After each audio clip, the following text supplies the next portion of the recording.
The Babylonian money system still rules the world today.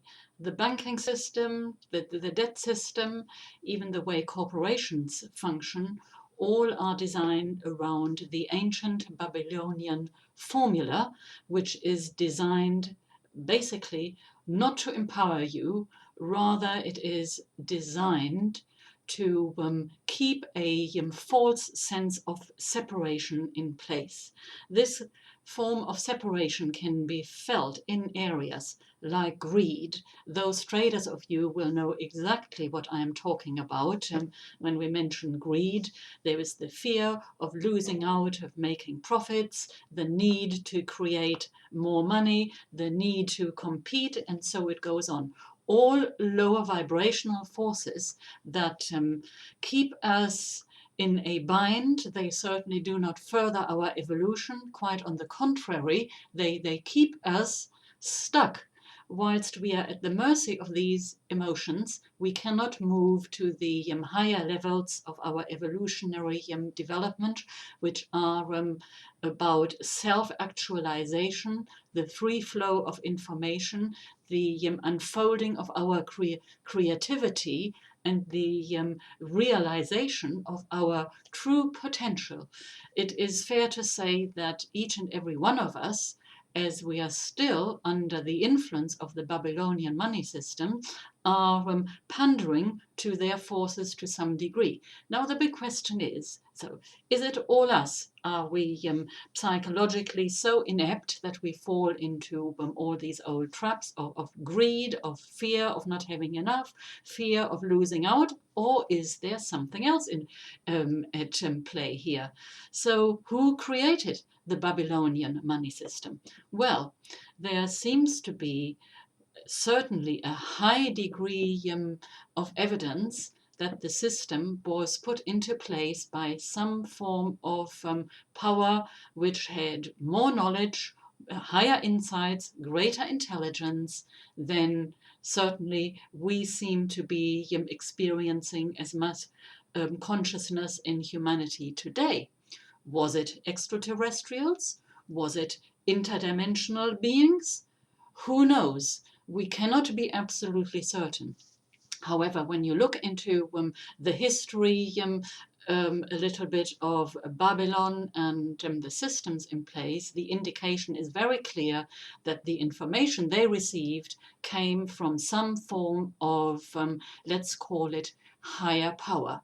And or when I say higher power, I don't necessarily mean a spiritually more evolved power, but certainly a power that was able to exercise their knowledge in a way to control the universe better than we can, because one thing is clear, our ability to co-create with the universe isn't all that great. If it were, I can assure you there would be no need for greed, there would be no fear. It literally would fall away. So that, of course, leads to the next question, because we know Earth, as it is, the entire financial system as we know it, derives not from empowering you, but it derives, it is built around, shall we say, it's built around our base emotions. Now, that can hardly be a good thing. I can tell you from my own experiences when I first started out trading in 2001, and it was a bit of a different consciousness that traded then than the consciousness that is sitting here doing this video for you today. And I couldn't believe the fear, the greed, the emotional roller coaster I found myself in. In fact, all my base emotions came out, and I know so many of you out there who have been trading, who have been involved in property, in investing, or indeed in any other kind of investing. You will know what I'm talking about. It seems anything to do with money is designed to trigger these emotions in us.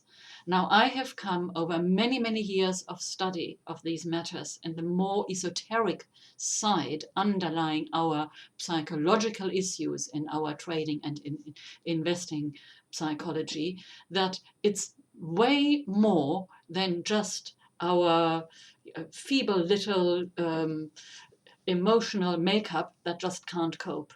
It seems to me that there is another power at force that makes us so that we find it hard to get out of the bind.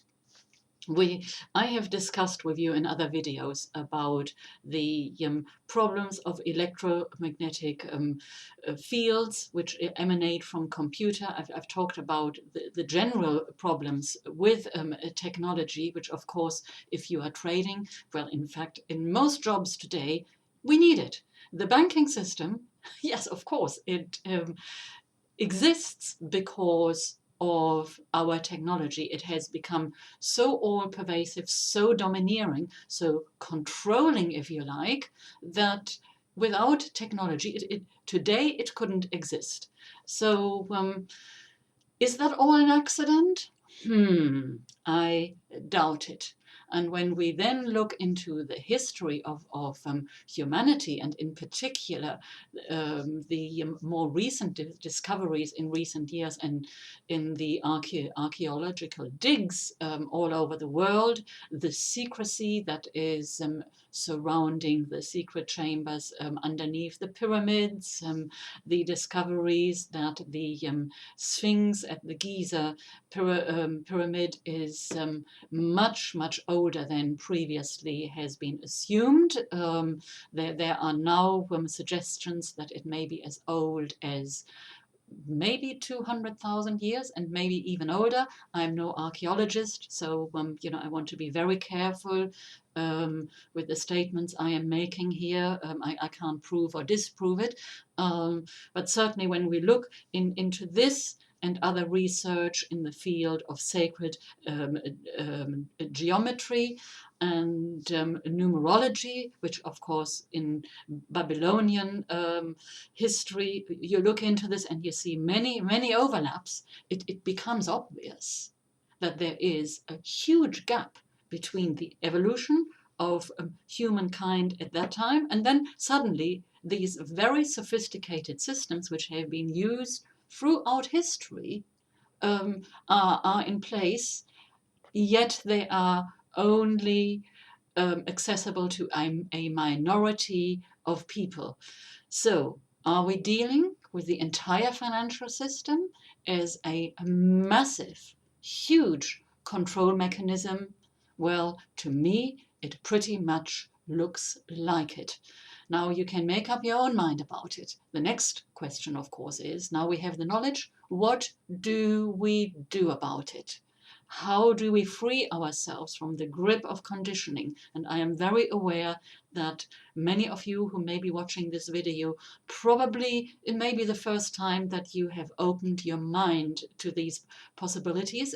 It's somewhat uncomfortable, doesn't sit very easily with us, that we may have fallen into the trap of attaining financial freedom through the medium of trading. I certainly did when I originally started trading. I thought it was the ultimate freedom, only to find that that clearly is not the case. Freedom derives from only one place, and that is from freeing yourself from your conditioning, opening up to new teachings, opening your mind to the fact that what you know is only a tiny, tiny part of what can be known if you are ready for it. And indeed, if you are ready, please visit thebuddhisttrader.com, sign up for my newsletter, check out in particular my meditation products, which are fantastic tools. I guarantee you they will evolve your consciousness, they will open your mind and encourage you to think outside and well beyond the box. And indeed, the whole process will be supported with pyramid energy, because I'm a great believer in using the power of pyramid energy to grow us out of the conditioned selves we have all become so accustomed to. If you enjoyed this video, please leave me your comments below and share. Thank you for watching.